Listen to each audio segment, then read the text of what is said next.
Hello friends, welcome to science magnet. दोस्तों कैसे हैं आप लोग सभी? आई होप सभी अच्छे हैं, शानदार हैं, जानदार हैं। दोस्तों अभी तक जो हम लोगों ने पढ़ा था वो अच्छे से रिवाइज कराया? आप लोगों ने अच्छे से पढ़ाई करी है नहीं करी है? चलिए बताइए, पिछली क्लास में हम लोग कहां तक पढ़ चुके थे? हम लोग देख रहे थे किसी भी अयस्क से मेटल की प्राप्ति कैसे करें। तो सबसे पहला स्टेप क्या था? मेटल की अयस्क की हम लोग क्रशिंग करते हैं, उसको दोस्तों क्या करते हैं? उसका चूरा बनाते हैं। सेकंड स्टेप क्या था? अगर इस चूरे में कोई मिट्टी है या फिर कुछ और है तो इसको अलग करते हैं ना, बोलो। इस प्रक्रिया को क्या बोलते हैं? अयस्क का सांद्रण यानी कंसंट्रेशन। सब भूल गए यार, गलत बात है ये तो, सब भूल गए। और जो इसमें जो मिट्टी वगैरह होती है उसके लिए क्या वर्ड यूज किया था हम लोगों ने? इसको क्या बोलते हैं? गैंग बोलते हैं। सब भूल गए यार, तुम पढ़ाई नहीं करते। तीसरा स्टेप क्या था? मेटल किसी भी स्टेट में पाया जाए उसको किस में बदलेंगे हम लोग? मेटल ऑक्साइड में बदलेंगे। बोलो हां या ना, बोलो। धात्विक ऑक्साइड में बदलेंगे। बात करी थी नहीं करी थी? सब भूल गए। और फिर दोस्तों इसके बाद में क्या करना है? जो मेटल का ऑक्साइड है उससे ऑक्सीजन हटाना है, यानी उसका क्या करना है? रिडक्शन करना है, अपचयन करना है। तो आइए बात आज हम लोग करेंगे इस चौथे स्टेप की। अब देखो, मैंने एक चीज आप लोगों को बताई थी कि जो लो रिएक्टिविटी वाले जो मेटल्स होते हैं ना, वो आप लोगों को प्योर स्टेट में मिल जाते हैं। अगर दोस्तों कंबाइंड स्टेट में मिलता भी है, जैसे फॉर एग्जांपल आपका कॉपर ऐसे मिल रहा है, इस सल्फाइड स्टेट में मिल रहा है, तो हमको कॉपर निकालना कोई दिक्कत की बात नहीं है। हम लोग क्या करेंगे? इसको गर्म करेंगे। गर्म करने से हम लोगों को क्या मिल जाएगा? कॉपर 1 ऑक्साइड यानी क्यूप्रिक ऑक्साइड मिल जाएगा। उसको और गर्म करेंगे, कॉपर मिल जाएगा। आगे बात समझ में? जैसे दोस्तों ये मरकरी सल्फाइड है, हम लोग क्या करेंगे? पहले इसको ऑक्साइड में बदलेंगे। उसके लिए कोई खतरनाक तरीका अपनाना है क्या? कैल्सिनेशन या रोस्टिंग मेथड अपनाना है क्या? अपनाना है क्या? नहीं। सिंपल तरीका क्या है? हम लोगों को इसको गर्म करना है। और दोस्तों जब गर्म करोगे आप लोग तो ये मिल जाएगा आप लोगों को। अब क्वेश्चन है कि इससे ऑक्सीजन हटाना है, कोई खतरनाक तरीका अपनाना पड़ेगा क्या हम लोगों को? खतरनाक तरीका नहीं। क्या करेंगे? सिंपल इसको गर्म कर लेंगे। आगे बात समझ में? लेकिन दोस्तों दिक्कत यह है कि जब आप लोगों को कुछ हाई रिएक्टिविटी वाले मेटल है, जैसे एल्यूमिनियम की रिएक्टिविटी काफी ज्यादा होती है, तो फॉर एग्जांपल इसका ऑक्साइड है, तो इससे ऑक्सीजन हटाने के लिए बहुत दिक्कत होगी। ऐसा नहीं है सिंपल गर्म करेंगे ऑक्सीजन अलग हो जाएगी। आगे बात समझ में? या जो मीडियम रिएक्टिविटी वाले मेटल भी है ना, जैसे फॉर एग्जांपल आप लोगों ने जिंक ऑक्साइड बना लिया, लेकिन इससे ऑक्सीजन आसानी से नहीं हट सकता कि हम लोगों ने गर्म करा और ऑक्सीजन हट गया, है ना? अरे बोलो हां या ना। दोस्तों ये जो आप लोगों के मेटल्स है ना, ये वाले मेटल्स हो गए या ये वाले मेटल्स हो गए, ऐसा नहीं है इनको गर्म करोगे ऑक्सीजन इनका अलग हो जाएगा। यहां पर हम लोगों को कुछ तरीके अपनाने पड़ेंगे। आ गई बात समझ में? तो देखिए दोस्तों, अगर बात करें जिंक, आयरन, लेड, है ना, ये थोड़े मीडियम रिएक्टिविटी वाले होते हैं, तो इनके ऑक्साइड से मेटल निकालना इतना आसान नहीं होगा, या मैं बोलूं इनके ऑक्साइड का अपचयन करवाना इतना आसान नहीं होगा। तो रिडक्शन कराने के लिए, अपचयन कराने के लिए किसी की मदद लोगे क्या? तो यहां पर हम लोग मदद लेंगे किसकी? रिड्यूसिंग एजेंट की, अपचायक की। अपचायक किसे बोलते हैं? जो अपचयन करवा देता है। तो किसी को पकड़ेंगे जो अपचयन करवा सके। और दोस्तों कार्बन एक बहुत अच्छा अपचायक है, तो कार्बन की मदद ले सकते हो। साथ में दोस्तों कार्बन मोनोऑक्साइड, ये भी एक अच्छा अपचायक है, इसकी भी मदद ले सकते हो। साथ में हाइड्रोजन गैस, यह भी एक अच्छा अपचायक है, तो इसकी मदद ले सकते हो। क्लियर है दोस्तों? जो ज्यादा रिएक्टिविटी वाले मेटल की बात करें ना, तो वहां पर तो रिड्यूसिंग एजेंट, अपचायक भी कुछ नहीं कर पाएंगे। जैसे फॉर एग्जांपल आप लोग बोल रहे हो सर मैग्नीशियम ऑक्साइड से ऑक्सीजन हटाना है, मैग्नीशियम बहुत रिएक्टिव है, क्या ये ऑक्सीजन को आसानी से निकाल सकते हो क्या? नहीं। इसको हम लोग बिजली के झटके देंगे, करंट देंगे, डिशुम डिशुम, ठीक है? तो ये जो ऊपर वाली जो मेटल है, इनका अपचयन करने के लिए हम लोग करंट का इस्तेमाल करते हैं। आगे बात समझ में? तो ऐसे अपचयन को इलेक्ट्रोलिटिक रिडक्शन यानी विद्युत अपघटन अपचयन भी बोलते हैं। बोलो बात सही है क्या? सर मेरा टेक्नीशियन में 80 नंबर था बट नहीं हो पाया। तो 80 नंबर कोई बहुत ज़्यादा थोड़ी है, बच्चे साइंस में लिया है 40 में से 35 तो है ना, कोई बात नहीं, पिछली बार जो गलतियां थी उसको आप लोग सुधारो, ठीक है? आगे बात समझ में? मजा आ रहा है? हाँ गुरुजी मजा आ रहा है, तो आ जाओ। तो जो इस रिएक्टिविटी सीरीज में जो बीच में होती है ना, उनको मतलब उनके ऑक्साइड से अगर हम लोगों को उसको मेटल निकालना है ना, तो आप लोगों को क्या करना पड़ेगा? एक अपचायक का इस्तेमाल करना पड़ेगा, एक रिड्यूसिंग एजेंट का इस्तेमाल करना पड़ेगा। अब आप लोग बोलोगे सर कौन से रिड्यूसिंग एजेंट का इस्तेमाल किया जाता है? तो 3 रिड्यूसिंग एजेंट का इस्तेमाल कर सकते हो, कार्बन का भी कर सकते हो, या कार्बन मोनोऑक्साइड का कर सकते हो, या हाइड्रोजन गैस का कर सकते हो। आगे बात समझ में? एक बच्चा बोल रहा है मैकबुक यानी एप्पल के लैपटॉप में, नहीं दोस्तों वो वाली ऐप नहीं है हमारे पास में ऐप, ठीक है?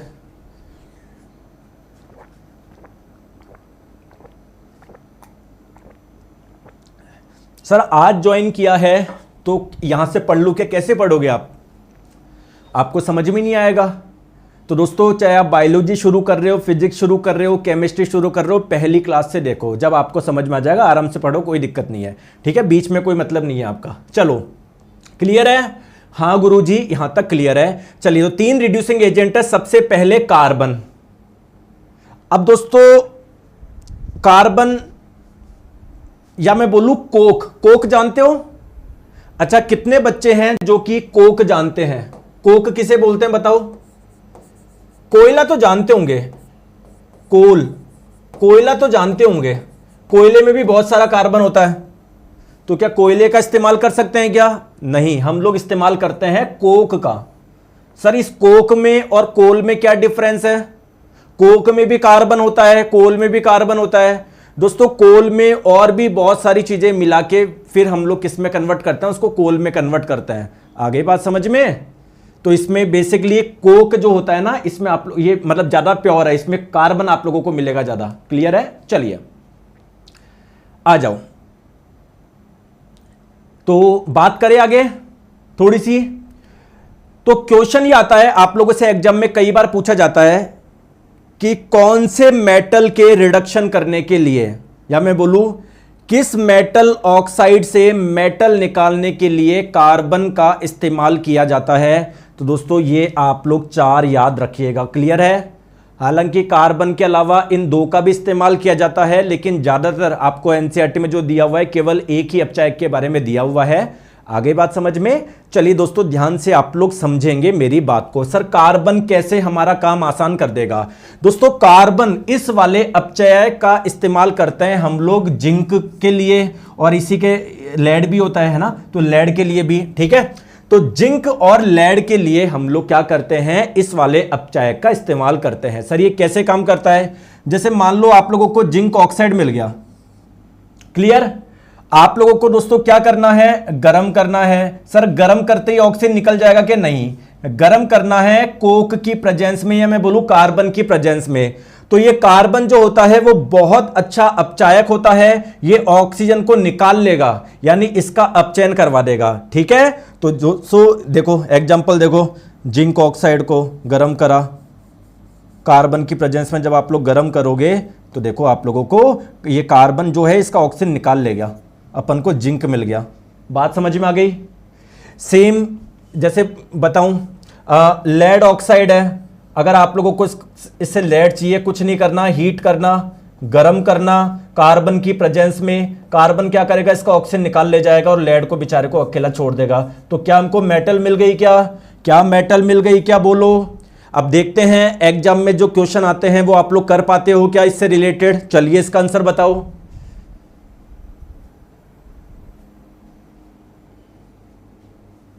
बताओ इनमें कौन अपचयित हुआ है? ये जो कार्बन है ना वो जिंक ऑक्साइड से ऑक्सीजन निकाल ले गया, तो बेसिकली ऑक्सीजन इससे निकला है, जिससे ऑक्सीजन हटता है तो हम लोग बोलते हैं उसका रिडक्शन हुआ है, अपचयन हुआ है। तो कौन अपचयित हुआ है? किसका अपचयन हुआ है? जिंक ऑक्साइड का हुआ है। Correct answer option number C हो जाएगा। और करवाया किसने? किसने करा है? कौन है जो ऑक्सीजन निकाल ले गया? ये है। तो जो अपचयन करवाता है उसे बोलते हैं अपचायक, यानी रिड्यूसिंग एजेंट। तो ये अपचायक है, रिड्यूसिंग एजेंट है। और दोस्तों आप लोग अगर ध्यान से देखोगे, मैंने अपचायक की एक डेफिनेशन और बताई थी कि जिसका ऑक्सीकरण होता है उसे अपचायक बोलते हैं। तो बेसिकली कार्बन में क्या ऑक्सीजन जुड़ रहा है क्या? तभी तो ये बना। तो देखो अपचायक की एक परिभाषा और है, जिसका ऑक्सीकरण होता हो। क्लियर है क्या? क्लियर है? चलिए आ जाओ। नेक्स्ट हम लोग बात करते हैं। सर आपने 2 अपचायक और बताए थे, कौन से 2 अपचायक? सर कार्बन मोनोऑक्साइड, इसके बारे में भी बताइए। इसका इस्तेमाल कब करेंगे? दोस्तों इसका इस्तेमाल होता है बेसिकली आयरन के लिए, ठीक है, आयरन के लिए। अगर आयरन के ऑक्साइड से आप लोगों को आयरन निकालना है, जैसे देखो ये रहा आपका आयरन का ऑक्साइड, तो अगर इससे ऑक्सीजन निकालना आसान नहीं है, कार्बन से भी क्रिया करवाओगे तब भी नहीं निकल रहा, तो फिर हम लोग यहां पर करते हैं कार्बन मोनोऑक्साइड का यूज।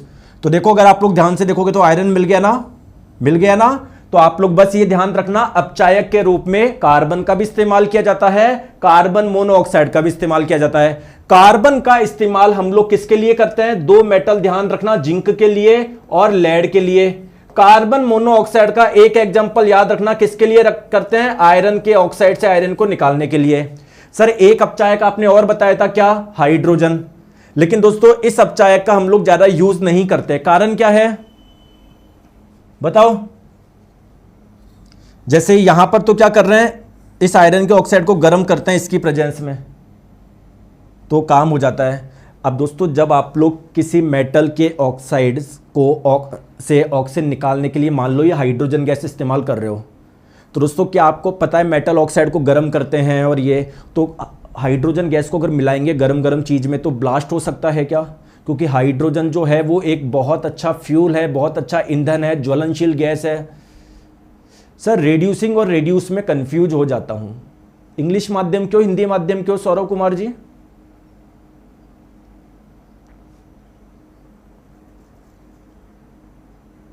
आप इंग्लिश माध्यम क्यों, हिंदी माध्यम क्यों? पहले बताओ तभी तो मैं आंसर दे पाऊंगा।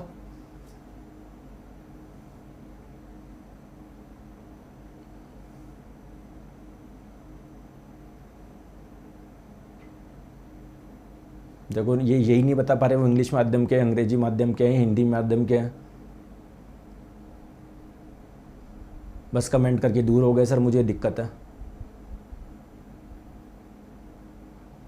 ये रिप्लाई हो नहीं रहा उनसे कि इंग्लिश माध्यम से हो, हिंदी माध्यम से हो।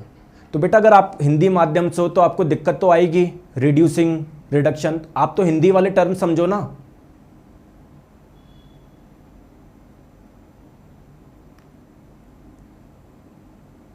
जैसे यार मैं बोलूं कि दोस्तों यार मुझे क्रिकेट में यार 100 मीटर छक्के मारने में काफ़ी दिक्कत आती है यार, क्या करूं मैं? आप बोले गुरुजी यार आपको लगा होगा 100 मीटर में छक्के मारने में दिक्कत आ रही है, यानी सर 85-90 तो मार लेते होंगे। आप आए मेरे पास में, बोले सर आप कितने मार लेते हैं? बोले मैंने तो आज तक बैट ही नहीं पकड़ा, मैं तो ऐसे ही पूछ रहा हूँ मैं। तो आप इंग्लिश के टर्म में क्यों कन्फ्यूज हो रहे हो? आप हिंदी माध्यम क्यों, हिंदी माध्यम के टर्म याद रखो। आगे बात समझ में क्लियर है? आ जाओ। चलिए तो दोस्तों बात करते हैं हाइड्रोजन। दोस्तों हाइड्रोजन का इस्तेमाल करके अपचयन करवाया जा सकता है, रिडक्शन करवाया जा सकता है, लेकिन हाइड्रोजन का हम लोग बहुत कम यूज करते हैं क्योंकि ये ज्वलनशील है, काफी दिक्कत हो सकती है, ठीक है। तो लेकिन काम कर देगा। जैसे फॉर एग्जांपल कॉपर ऑक्साइड है, अगर आप लोग हाइड्रोजन की प्रेजेंस में इसको गर्म करोगे तो हाइड्रोजन इसका ऑक्सीजन ले जाएगा, यानी अपचयन ये भी करवा देता है, ठीक है। तो आप लोग तो बस ये ध्यान रखना, जो मीडियम रिएक्टिविटी वाले मेटल है, जो मध्यम जिनकी अभिक्रियाशीलता है, उनके ऑक्साइड से अपचयन करवाने के लिए किसका इस्तेमाल किया जाता है? अपचायक का इस्तेमाल करा जाता है। कौन कौन से अपचायक का कर सकते हो? कार्बन का कर सकते हो, या कार्बन मोनोऑक्साइड का कर सकते हो, या हाइड्रोजन का कर सकते हो। गुरुजी एग्जाम में क्वेश्चन कैसे आते समझाओ ना, लो देखो करके बताओ आप ही।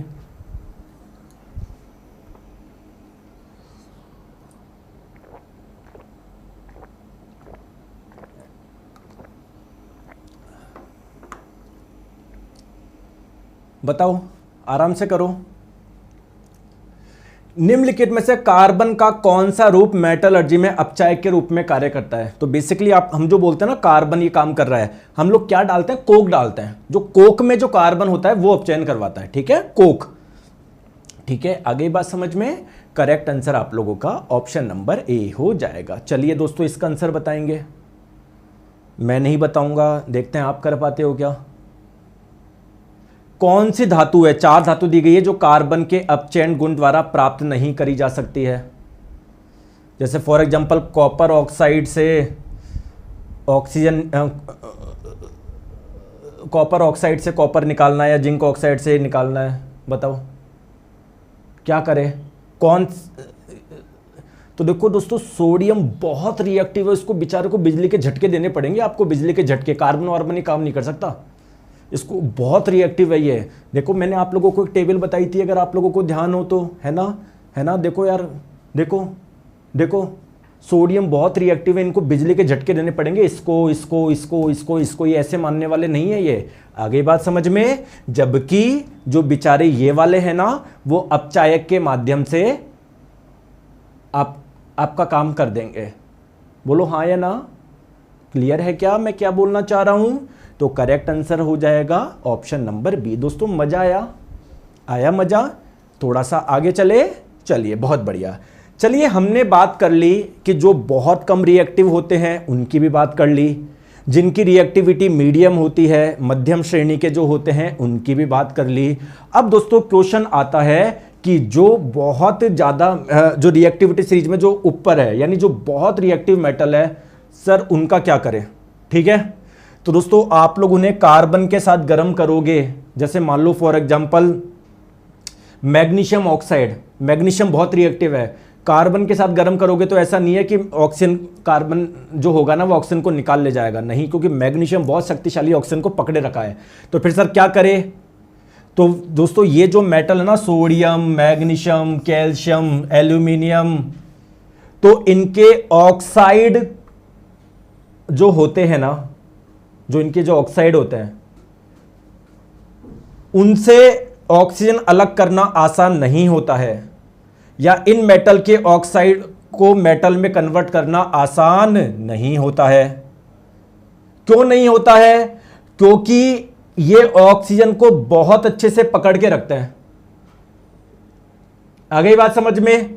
तो फिर क्या करे? बिजली के झटके दे दे क्या? हाँ, तो बिजली के झटके देंगे। तो बिजली के झटके से जब अपचयन कराते हो, इसको बोलते हैं इलेक्ट्रोलिटिक रिडक्शन। देखते हैं यार आप कर पाते हो क्या? इसको हिंदी में विद्युत अपघटनी अपचयन भी बोलते हैं। इलेक्ट्रोलिटिक रिडक्शन को हिंदी में विद्युत अपघटनी अपचयन भी बोलते हैं। देखते हैं आप कर पाते हो क्या? मैं तो क्या ही बोलूं मैं, आप खुद देख लो, आप एग्जाम में क्वेश्चन कर पाओगे नहीं कर पाओगे। इस बार का एलपी 27 नवंबर की सेकंड शिफ्ट का क्वेश्चन है, किसमें आपको बिजली के झटके देने पड़ेंगे।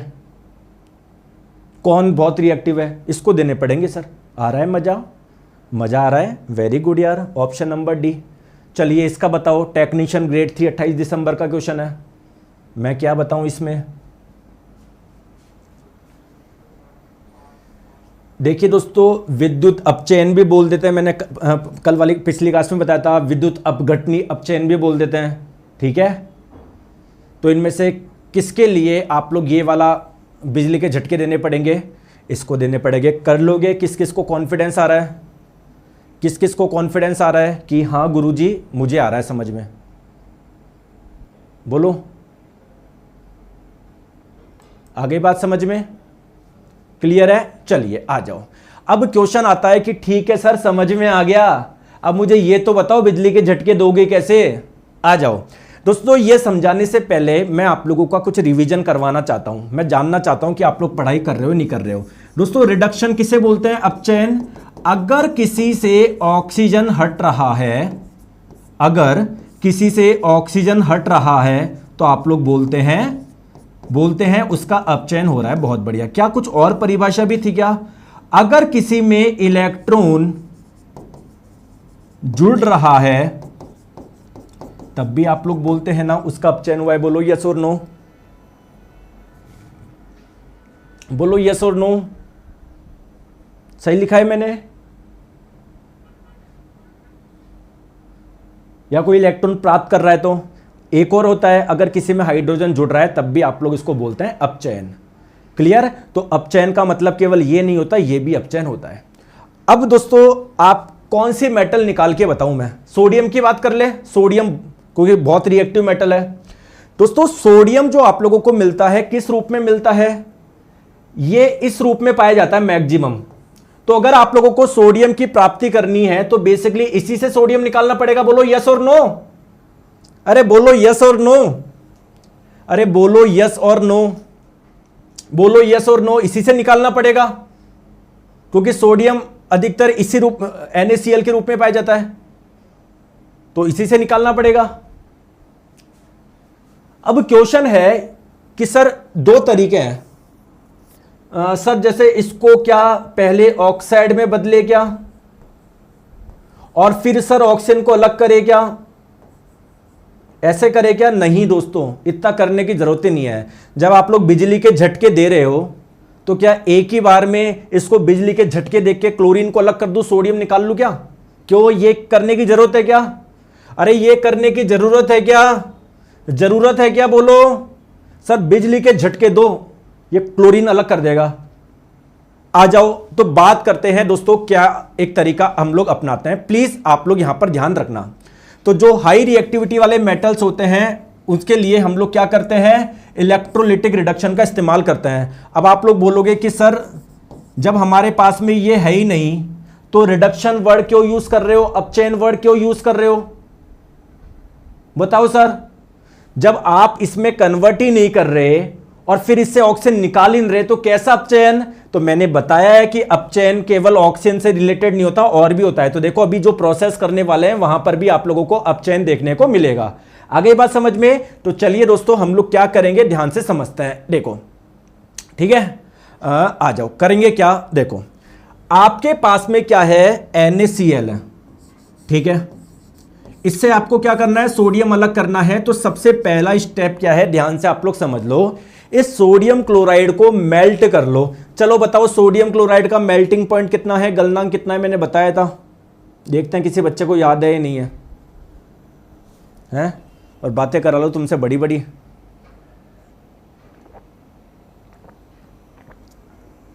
कि सर हम सर वो रिवाइज करते नहीं हो, रिवाइज नहीं करोगे काम नहीं चलेगा, ठीक है। तो सोडियम क्लोराइड को जब गर्म करोगे, जब यह मेल्ट होगा तो कितना टेम्परेचर चाहिए? तो बेसिकली सोडियम क्लोराइड को बहुत गर्म करना है जिससे मेल्ट हो जाए। तो आप लोगों को मोल्टन, मोल्टन का मतलब है पिघला हुआ, पिघला हुआ।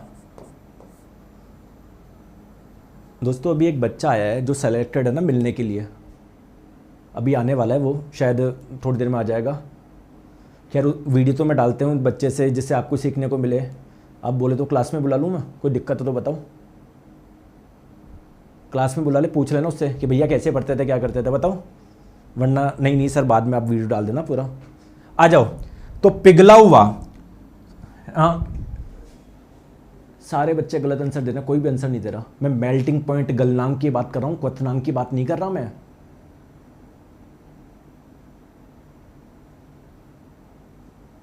हैं? ठीक है, तो आप लोगों ने क्या कर लिया? मेल्ट कर लिया, इसको पिघला लिया। क्लियर है? अब दोस्तों एक डब्बे में डाल दो। इस डब्बे में क्या है आपके पास में? NaCl है, पिघला हुआ, पिघला हुआ, पिघला हुआ। ठीक है, बहुत बढ़िया। अब दोस्तों हम लोग क्या करेंगे, देखो ध्यान से समझो। जैसे ये कंटेनर था, ये डब्बा था, ठीक है। इसके अंदर आप लोगों ने पिघला हुआ सोडियम क्लोराइड डाल दिया। हम लोग क्या करना है, हमको इसमें करंट डालना है, करंट पास करानी है। तो आप लोग क्या करिएगा, इलेक्ट्रोड के माध्यम से करंट पास करवाते हैं। तो 2 इलेक्ट्रोड लीजिएगा, एक इलेक्ट्रोड को बैटरी के पॉजिटिव टर्मिनल से जोड़ना, एक को नेगेटिव टर्मिनल से। क्या होगा, अब दोस्तों करंट इसमें होती हुई ऐसे जाएगी, ऐसे जाएगी। तो क्या करंट इस लिक्विड से भी निकलेगी? क्या करंट इस लिक्विड से भी निकलेगी? क्या बोलो, बोलो, निकलेगी क्या? तो क्या इसको ये जो NaCl परेशान होगा या नहीं होगा? तो NaCl अगर आपको पता हो तो यहां पर सोडियम और क्लोरीन आपस में जुड़े हुए होते हैं, सोडियम आयन और क्लोरीन आयन। क्या दोस्तों ये अलग अलग हो जाएंगे क्या? सोडियम आयन और क्लोरीन आयन क्या ये अलग अलग हो जाएंगे क्या? बोलो यस और नो। तो क्या आप लोगों को अंदर सोडियम आयन और क्लोरीन आयन देखने को मिलेंगे या नहीं मिलेंगे? मुझे तो बस ये बता दो, बोलो दोस्तों। इसको कनेक्ट कराता बैटरी के पॉजिटिव टर्मिनल से, इसको कनेक्ट कराता बैटरी के नेगेटिव टर्मिनल से। क्या दोस्तों ये पॉजिटिव वाला इस साइड भागेगा क्या? इस तरफ भागेगा क्या? कैथोड की तरफ भागेगा क्या? और क्या ये वाला इस तरफ पॉजिटिव वाले प्लेट के साइड भागेगा क्या? एनोड की तरफ भागेगा क्या? बोलो यस और नो। आगे बात समझ में? ठीक है। कि कौन सा बच्चा ऐसा है जिसने फिजिक्स पढ़ रखी है? बताओ, जिसने फिजिक्स में इलेक्ट्रिसिटी वाला चैप्टर अच्छे से पढ़ लिया है, बताओ, क्योंकि यहां काम में आएगा। अगर मैं कोई सीक्वेंस में पढ़ाता हूं तो कोई कारण होता है कि मैं पहले क्यों फिजिक्स पढ़ाता हूं, केमिस्ट्री बाद में क्यों पढ़ाता हूं मैं।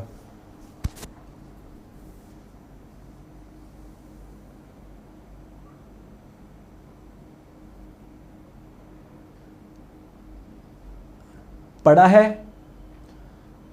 तो बहुत बढ़िया। तो आपने मैंने वहां पर पढ़ाया था करंट फ्लो की डायरेक्शन क्या होती है? ऐसे पॉजिटिव टर्मिनल से ऐसे नेगेटिव टर्मिनल, बोलो। और इलेक्ट्रॉन फ्लो की डायरेक्शन क्या होती है? करंट के उल्टा। तो क्या इलेक्ट्रॉन ऐसे फ्लो हो रहे होंगे? कि देखो इलेक्ट्रॉन ऐसे फ्लो हो रहे होंगे क्या? ऐसे फ्लो हो रहे होंगे क्या? बोलो हाँ या ना। बोलते नहीं हो यार, बोलते नहीं हो। तो दोस्तों Na+ यहां पर जब इलेक्ट्रॉन आता है तो इलेक्ट्रॉन को ग्रहण कर लेता है और क्या बना लेता है? सोडियम बना लेता है, सोडियम बना लेता है, सोडियम बना लेता है। आगे बात समझ में? क्लियर है?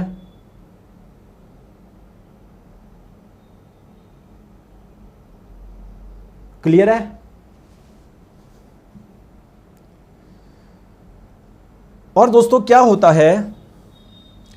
Cl- एक इलेक्ट्रॉन त्यागता है जिससे वापस Cl बन जाएगा। एक और Cl- एक और इलेक्ट्रॉन त्यागता है तो एक और Cl बन जाएगा। तो Cl जुड़ के Cl2 बन जाते हैं और उन्होंने एक एक इलेक्ट्रॉन त्याग दिया तो दो इलेक्ट्रॉन इधर त्याग देते हैं। यही इलेक्ट्रॉन ऐसे जाके इधर आ जाता है। ठीक है, तो बेसिकली क्या इलेक्ट्रॉन का प्रदान, इलेक्ट्रॉन का आदान चल रहा है नहीं चल रहा? तो क्या यहां पर ऑक्सीकरण अपचयन हो रहा है नहीं हो रहा?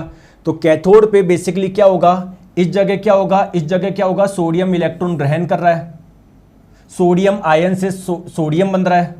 एनोड पे क्या हो रहा है? ये जो क्लोराइड आयन था ये क्या कर रहा है? इलेक्ट्रॉन त्याग रहा है। तो ये आप लोगों का ये बन रहा है, बोलो हाँ या ना।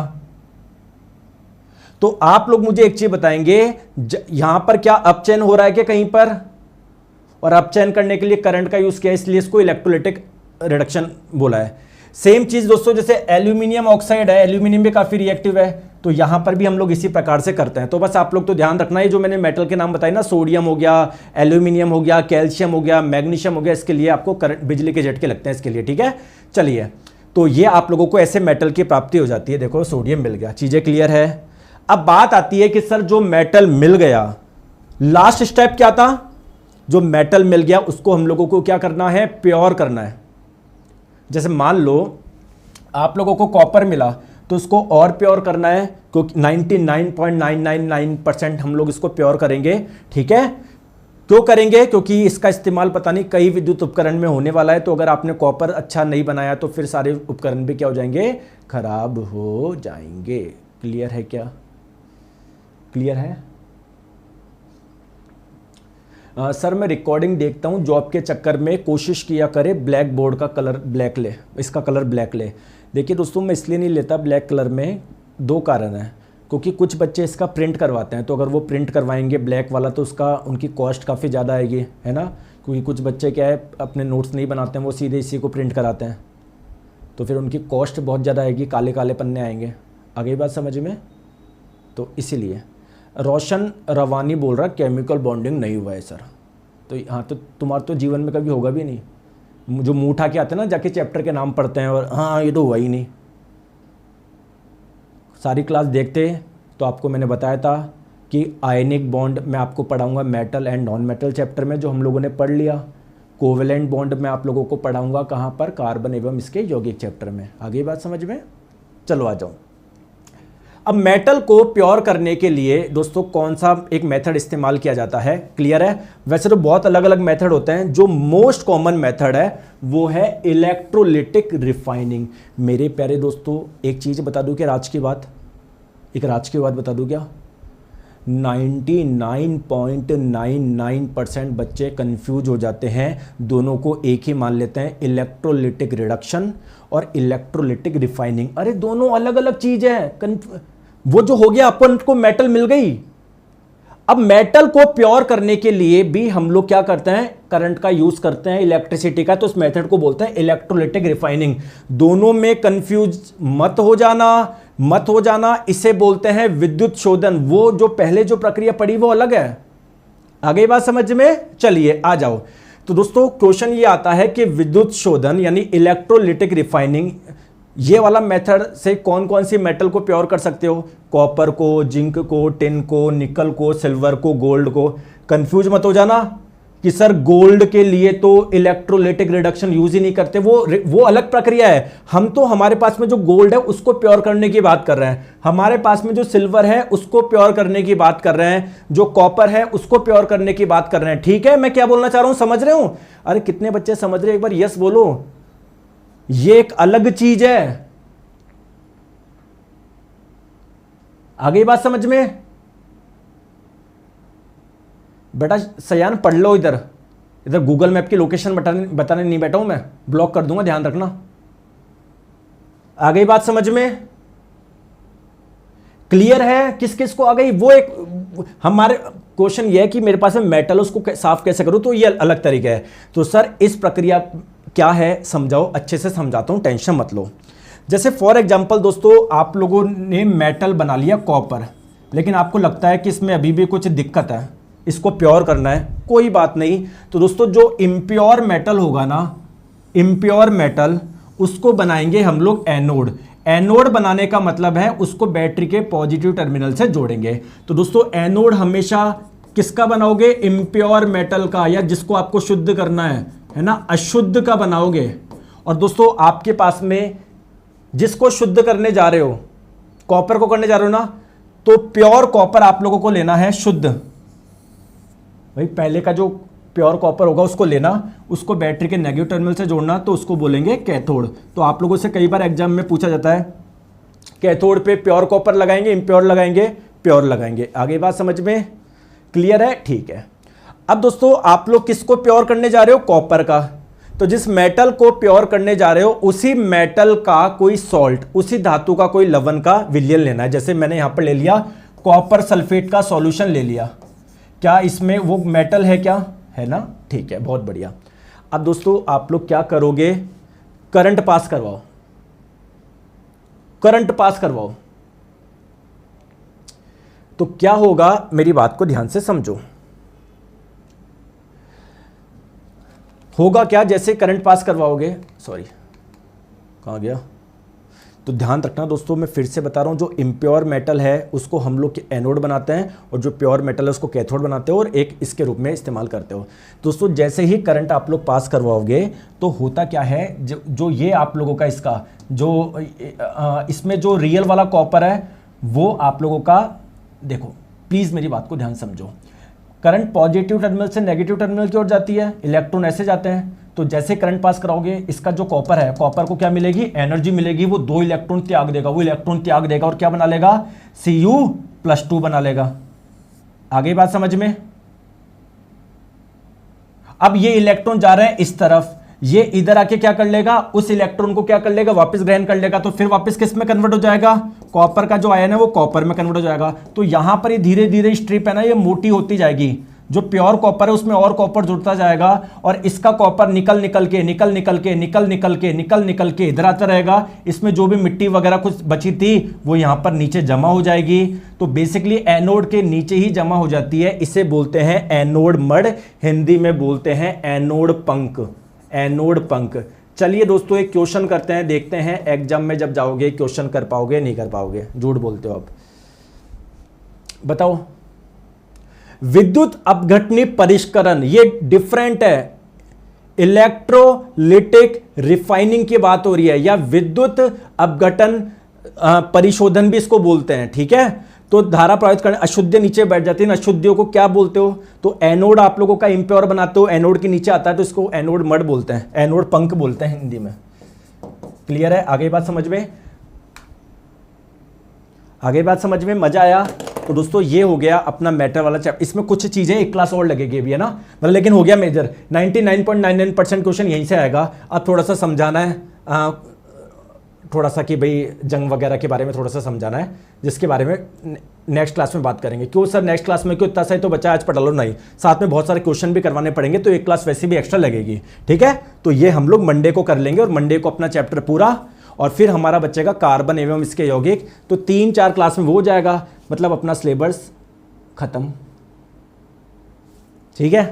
फिर हम लोग पढ़ेंगे एनवायरमेंट केमिस्ट्री के बाद में, ठीक है। चलो बात करेंगे, अभी आप ज़्यादा आगे की मत सोचो, जैसे जैसे पढ़ा रहा हूँ केवल उस पर ध्यान रखो, ठीक है। चलिए, thank you so much, take care, bye bye, अपना ध्यान रखो।